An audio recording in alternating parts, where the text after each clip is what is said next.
Assalamualaikum warahmatullahi wabarakatuh. Dalam video ini saya akan menjelaskan mengenai akuisisi internasional. Dengan tujuan dari video ini dibuat adalah untuk memenuhi tugas mata kuliah Manajemen Keuangan Internasional dengan dosen pengampu Dr. Andes Marmono Singgi, MSI AFA HRA, dengan saya Ananda Islamia dengan NIM 2308 1020 1060. Sebelum masuk ke pembahasan, di sini saya akan memberitahu apa saja yang akan kita bahas. Yang pertama, definisi akuisisi internasional, tujuan akuisisi internasional, jenis-jenis akuisisi internasional, proses akuisisi internasional, studi kasus pada perusahaan rumah internasional, dan yang terakhir adalah kesimpulan. Oke, langsung masuk ke materi yang pertama, yaitu definisi akuisisi internasional. Apa sih akuisisi internasional? Akuisisi internasional ini adalah proses ketika perusahaan dari satu negara membeli perusahaan di negara lain untuk mendapatkan kendali manajerial dan operasional dari perusahaan di negara lain tersebut. Nah, akuisisi internasional ini biasanya dilakukan dengan membeli saham mayoritas atau seluruh aset perusahaan asing. Nah, proses akuisisi internasional ini termasuk dalam jenis Foreign Direct Investment atau FDI.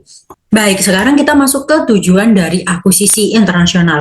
Perusahaan melakukan akuisisi internasional ini bukan hanya untuk memperbesar ukuran bisnis, tetapi juga untuk mencapai beberapa tujuan strategis. Perlu diingat ketika saya menyebutkan perusahaan lokal itu berarti perusahaan yang ada di dalam negeri, atau kita misalkan saja perusahaan yang ada di Indonesia, dan ketika saya menyebut perusahaan asing itu berarti perusahaan yang akan diakuisisi oleh perusahaan lokal atau perusahaan yang ada di luar negeri. Oke, tujuan yang pertama yaitu untuk mendapatkan akses langsung ke pasar global. Nah, dengan mengakuisisi perusahaan asing yang ada di luar negeri, perusahaan lokal ini bisa langsung masuk dan beroperasi di pasar negara tersebut. Artinya perusahaan lokal ini tidak perlu membangun dari nol atau bergantung pada agen di perusahaan asing. Nah, kemudian tujuan yang kedua yaitu diversifikasi resiko dan pendapatan. Nah, akuisisi internasional ini juga membantu perusahaan lokal untuk mengurangi resiko. Misalnya ketika pasar yang ada di dalam negeri di perusahaan lokal ini sedang lesu atau tidak baik-baik saja, nah dengan adanya pendapatan dari luar negeri, keuangan perusahaan itu jadi lebih stabil. Tujuan yang ketiga yaitu untuk transfer teknologi dan manajemen. Nah, melalui akuisisi ini, perusahaan itu bisa mendapatkan teknologi baru, keahlian manajerial, dan sistem kerja yang lebih efisien dari perusahaan target. Tujuan yang keempat yaitu mengatasi hambatan tarif dan kuota. Nah, sering kan apabila perusahaan lokal ini ingin mengekspor ke negara lain, tapi dikenai pajak yang tinggi ataupun kuota terbatas. Nah, dengan punya perusahaan di luar negeri tersebut, atau perusahaan dengan tujuan ekspor, nah hambatan-hambatan itu bisa dihindari. Tujuan yang kelima yaitu untuk sinergi operasional dan efisiensi biaya. Terakhir, akuisisi internasional ini bisa menciptakan sinergi. Artinya, penggabungan dua perusahaan bisa menurunkan biaya produksi, mempercepat distribusi, dan juga meningkatkan efisiensi. Jadi, secara keseluruhan, akuisisi internasional itu bisa memberikan banyak manfaat strategis yang mendorong pertumbuhan dan kekuatan bersaing perusahaan di pasar global. Selanjutnya, jenis akuisisi internasional. Akuisisi internasional ini memiliki 3 jenis. Yang pertama ada akuisisi internasional horizontal, vertikal, dan juga konglomerat. Akuisisi horizontal itu ketika perusahaan lokal ingin mengakuisisi perusahaan asing yang berada dalam satu industri yang sama. Misalnya yang akan kita bahas nanti yaitu ketika PT Buma Internasional ini mengakuisisi perusahaan Dawson Complex yang ada di Australia. Nah, dua perusahaan ini berada dalam satu industri yang sama yaitu di industri pertambangan. Nah, ini disebut akuisisi internasional horizontal. Akuisisi vertikal itu ketika akuisisi dalam rantai pasokan yang sama, misalnya supplier ataupun distributornya itu sama. Nah, selanjutnya jenis akuisisi yang ketiga yaitu akuisisi konglomerat. Akuisisi ini ketika perusahaan lokal ingin mengakuisisi perusahaan asing tapi berbeda industri. Sektornya itu sudah berbeda, misalnya perusahaan lokalnya itu berada di sektor pertambangan, tapi yang perusahaan asing itu ada di sektor tekstil. Nah, itu kan sudah berbeda industri. Itulah jenis-jenis dari akuisisi internasional. Selanjutnya, proses akuisisi internasional. Pertama, ketika perusahaan lokal itu ingin mengakuisisi perusahaan asing, maka perusahaan lokal ini akan mengidentifikasi target dari perusahaannya.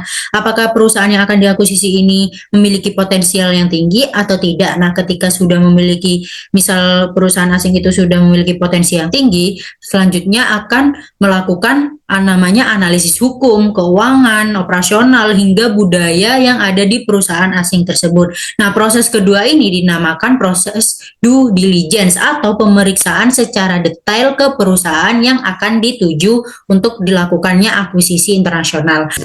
Selanjutnya, negosiasi harga dan struktur pembiayaan. Apabila negosiasi harga ini sudah disetujui, masuk ke proses yang keempat, yaitu persetujuan regulator yang ada di negara tujuan dan juga legalitas perusahaan asing tersebut. Selanjutnya, integrasi manajerial dan operasional pasca akuisisi. Selanjutnya ini studi kasus Buma Internasional. Apa sih Buma Internasional itu? Buma Internasional ini adalah anak usaha PT Delta Dunia Makmur Tbk. Nah, PT Delta Dunia Makmur Tbk ini ingin melakukan akuisisi internasional dengan mengakuisisi perusahaan Dawson Complex yang ada di Queensland, Australia. Nah, lewat anak usahanya bernama Buma Internasional, PT Delta Dunia Makmur Tbk ini berhasil mengakuisisi 51% saham Dawson Complex yang ada di Queensland, Australia. Nah, nilai transaksinya itu sebanyak 355 juta US dollar dibayar di muka dan sisanya 100 juta US dollar dibayar dalam 4 tahun berikutnya. Nah, karena perusahaan Bima Internasional ini hanya mengakuisisi 51% saham dari Dawson Complex, otomatis sisa sahamnya itu dimiliki oleh mitra lain. Nah, kebetulan mitra lain ini adalah perusahaan Mitsui Resource yang ada di Jepang dengan memiliki 49% saham dari Dawson Complex. Apa sih tujuan dari Buma Internasional ini melakukan akuisisi internasional? Nah, tujuannya itu ada 3. Yang pertama, untuk melakukan ekspansi global dan diversifikasi pendapatan. Selanjutnya, memperkuat posisi di industri batu bara metalurgi dan juga untuk memperluas jangkauan geografis dan operasional dari Buma Internasional.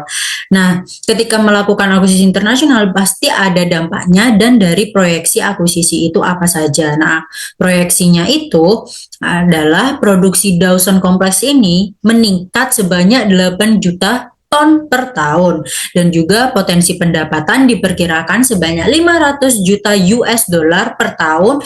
Estimasi dari pendapatan sebelum bunga, pajak, depresiasi, dan amortisasi itu diperkirakan sebanyak 130 hingga 200 juta US dollar. Operasionalnya akan mendukung pertumbuhan jangka panjang dengan cadangan tambang untuk 20 tahun ke depan. Nah, tadi kan sudah saya jelaskan juga kalau akuisisi Buma ini termasuk akuisisi horizontal karena mengakuisisi tambang lain dalam industri pertambangan.